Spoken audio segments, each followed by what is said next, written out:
welcome students ইয়াৰ আগৰ ক্লাছত আমি আলোচনা কৰিছিলোঁ পাষ্ট ইনডিফিনিট টেন্সৰ বিষয়ে পাষ্ট ইনডিফিনিট টেন্সনো কি আছিলে পাষ্ট ইনডিফিনিটত থকা টেন্স এটাক আমি কিদৰে নেগেটিভ আৰু ইণ্টাৰগেটিভলৈ চেঞ্জ কৰিব পাৰি আমি এই সকলো বিষয়ে আলোচনা কৰিছিলোঁ আজি আকৌ আলোচনা কৰিবলৈ লৈছোঁ পাষ্ট ইনডিফিনিট টেন্স এটাক আমি কিদৰে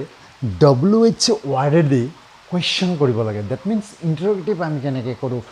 WH ৱাৰ্ডেদি পাষ্ট ইনডিফিনিট টেন্সৰ তো তোমালোকে ভিডিঅ'টো স্কিপ নকৰাকৈ চাই থাকিবা নিশ্চয় বুজিব পাৰিবা ইমান টান নহয় সহজ তো মই এতিয়া ভিডিঅ'টোলৈ আগবাঢ়িছোঁ তোমালোকে ভিডিঅ'টো মন কৰা দেখে ইয়াতে মই লিখিছোঁ WH ৱাৰ্ডছ তো WH ৱাৰ্ড কোনবিলাক যিবিলাক WH প্ৰথমৰ লেটাৰবিলাক WH দি আৰম্ভ হয় সেইবিলাক হৈছে WH ৱাৰ্ড যেনেকৈ ইয়াত মই লিখি দিছোঁ who what where when how whom which আৰু এইপিনে লিখা আছে নিশ্চয় বুজি পাইছা হু মানে কোন হোৱাট মানে কি হোৱেৰ মানে ক'ত হোৱেন মানে কেতিয়া হাউ মানে কেনেকৈ হোম মানে কাক হুইচ মানে কোনটো তো তোমালোকে নিশ্চয় বুজি পালা WH ৱাৰ্ড কোনবিলাক আকৌ ইণ্টাৰগেটিভ চেণ্টেন্স মানে এইটো গমেই পোৱা ইণ্টাৰগেটিভ চেণ্টেন্স মানে হৈছে প্ৰশ্নবোধক বাক্য প্ৰশ্ন কৰিব লগা বাক্য যি বাক্যত প্ৰশ্ন সোধা হয় সেইটো হৈছে ইণ্টাৰগেটিভ চেণ্টেন্স এতিয়া পাষ্ট ইনডিফিনিট টেন্সত থকা বাক্য এটাক আমি কেনেকৈ WH দি কুৱেশ্যন কৰোঁ এতিয়া তোমালোকে লক্ষ্য কৰা ইয়াতে চেণ্টেন্সৰ যিটো ফৰ্ম চেণ্টেন্স ষ্ট্ৰাকচাৰ যিটো হ'ব সেইটো হৈছে WH প্ৰথমতে দিব লাগিব WH that means WH ward তাৰপিছত দিব লাগিব ডিড তাৰপিছত দিব লাগিব ছাবজেক্ট তাৰপিছত ভাৰ্বৰ ফাৰ্ষ্ট ফৰ্ম ডেট মিনছ ভাৰ্বৰ যিটো প্ৰেজেণ্ট ফৰ্ম হয় সেইটো দিব লাগিব তাৰপিছত দিব লাগিব অবজেক্ট এতিয়া তোমালোকে লক্ষ্য কৰা মই ইয়াতে কেইটামান এক্সাম্পল লৈছোঁ নিশ্চয় বুজিব পাৰিবা ইয়াতে লিখা আছে তুমি মানুহজনক কেনেকৈ চিনি পাইছিলা ইয়াতে লক্ষ্য কৰা এইটো অতীতৰ কথা কোৱা হৈছে পাইছিলা এতিয়া নহয় পাইছিলা এটা সময়ত কেনেকৈ মানুহজনক চিনি পাইছিলে কুৱেশ্যনটো এনেকুৱা হ'ল তো এতিয়া আমি কেনেকৈ ইয়াতে বুজিব লাগিব যে WH ৱাৰ্ডেদি কুৱেশ্যন কোনটো হ'ব যে কেনেকৈ মানে হৈছে হাও এতিয়া আমি WH ৱাৰ্ডেদি যেতিয়া আমি কুৱেশ্যন কৰিম তেতিয়া প্ৰথমতে দিব লাগিব হাও তাৰপিছত ষ্ট্ৰাকচাৰটোত কি আছিলে হাওৰ পিছত কি দিব লাগে যিহেতু এইটো পাষ্ট ইনডিফিনিট টেন্সৰ কথা কৈছে হাওৰ পিছত এতিয়া আমি দিব লাগিব ডিড তো হাও ডিড তাৰপিছত দিব লাগে ছাবজেক্ট ইয়াত ছাবজেক্ট কোন হ'ব যিহেতু তোমাৰ কথা কৈছে মানে তুমি তো এইটো হ'ব ছাবজেক্ট মানে মানুহজনক যে চিনি পাইছিলে কোনে চিনি পাইছিলে তুমি চিনি পাইছিলা চ' তুমি হ'ব ইয়াত ছাবজেক্ট তো হাউ ডিড ইউ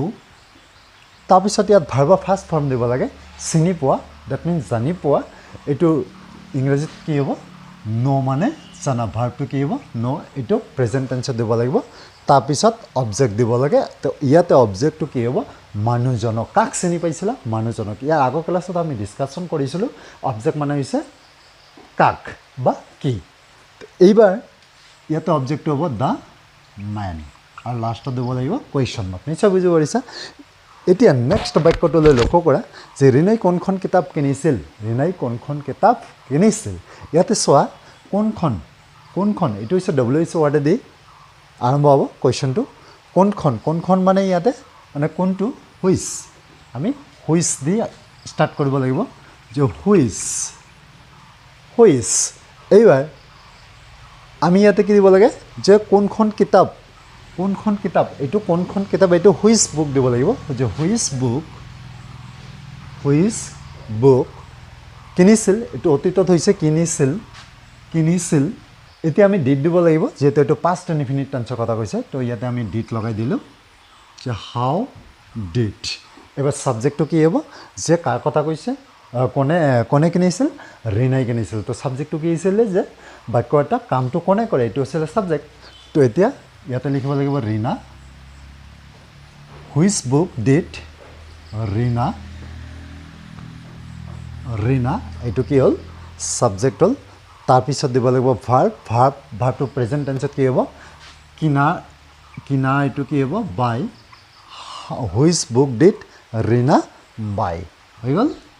তেতিয়া আমি নিশ্চয় বুজি পালোঁ যে প্ৰথমতে WH ৱাৰ্ড দিলোঁ তাৰপিছত ডিড লগাই দিলোঁ তাৰপিছত ছাবজেক্টটো লগাই দিলোঁ তাৰপিছত ভাৰ্বৰ ফাৰ্ষ্ট ফৰ্মটো লগাই দিলে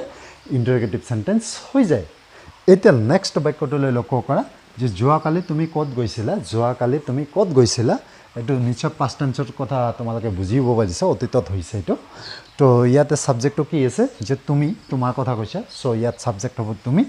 আৰু ক'ত গৈছিলা এইটো ডব্লিউএইচ ৱাৰ্ডে দি আৰম্ভ কৰিব লাগিব ক'ত মানে হৈছে ইয়াতে কি লিখা আছে চোৱা হোয়াৰ মানে ক'ত তো প্ৰথমতে আমি দিব লাগিব হোয়াৰ এইবাৰ তাৰপিছত আমি কি দিব লাগিব ডেট হোয়াৰ ডেট তাৰপিছত আমি যেটো ফৰ্মত লিখা আছে সেই অনুযায়ী আমি কি দিব লাগে সাবজেক্ট দিব লাগে ইয়াতে সাবজেক্টটো কি হ'ব সাবজেক্টটো যেহেতু তুমি ক'ত গৈছিল তোমাৰ কথা কৈছে ইয়াতে ইউ হ'ব সাবজেক্ট হোয়াৰ ডিড ইউ এবাৰ ভাৰ্বটো কি আছে ইয়াতে গৈছিলা তো এইটো ফাৰ্স্ট ফৰ্ম কি হ'ব গো মানে যোৱা যে হোয়াৰ ডিড ইউ গো এতিয়া টাইমটো ইয়াতে দি আছে যোৱাকালি তো যোৱাকালি আমি কি বুজো yesterday where did you go yesterday ইয়াতে লিখি দিলে হ'ল ইয়েষ্টাৰডে নিশ্চয় বুজিব পাৰিছা তো ষ্টুডেণ্টছ এনেকৈ আমি বহুতো সেন্টেন্স গঠন কৰিব পাৰি এইকেইটা দি হু হোৱাট দ্যাট মিন্স ডব্লিউএইচ ৱাৰ্ডেদি আমি বহুতো সেন্টেন্স গঠন কৰিব পাৰি পাষ্ট ইনডিফিনিটত থকা বাক্য এটাত ইন্টাৰগেটিভ কেনেকৈ কৰিব লাগে ধুনীয়াকৈ মই বুজাই দিলোঁ নিশ্চয় বুজিব পাৰিছা এনেকৈ আমি বহুতো কুৱেশ্যন কৰিব পাৰি ডব্লিউএইচ ৱাৰ্ডেদি যেনেকৈ ধৰা তুমি কেতিয়া ঘৰত গৈছিলা এইটো যদি আমি কওঁ তেতিয়াহ'লে কি হ'ব যে when did you go home মানুহজন কেতিয়া আহিছিলে when did the man come নিশ্চয় বুজিব পাৰিছা ষ্টুডেণ্টছ আকৌ মই এটা কথা কৈ দিওঁ যেতিয়া আমি প্ৰিন্সিপাল ভাব নাপাওঁ বি ভাব যেতিয়া পাম তেতিয়া ইন্টাৰগেটিভ সেন্টেন্সনো কেনেকৈ কৰে ডব্লিউএইচ ৱাৰ্ডেদি এইটো নেক্সট এটা ভিডিঅ'ত মই দেখুৱাই দিম তো তোমালোকে নিশ্চয় বুজিব পাৰিবা তো যদি ভিডিঅ'টো ভাল লাগে লাইক এটা কৰি দিবা আৰু তোমাৰ বন্ধু বান্ধৱীলৈ ভিডিঅ'টো শ্বেয়াৰ কৰি দিয়া আৰু যিসকলে ছাবস্ক্ৰাইব কৰা নাই ছাবস্ক্ৰাইবটো এতিয়াই কৰি দিয়া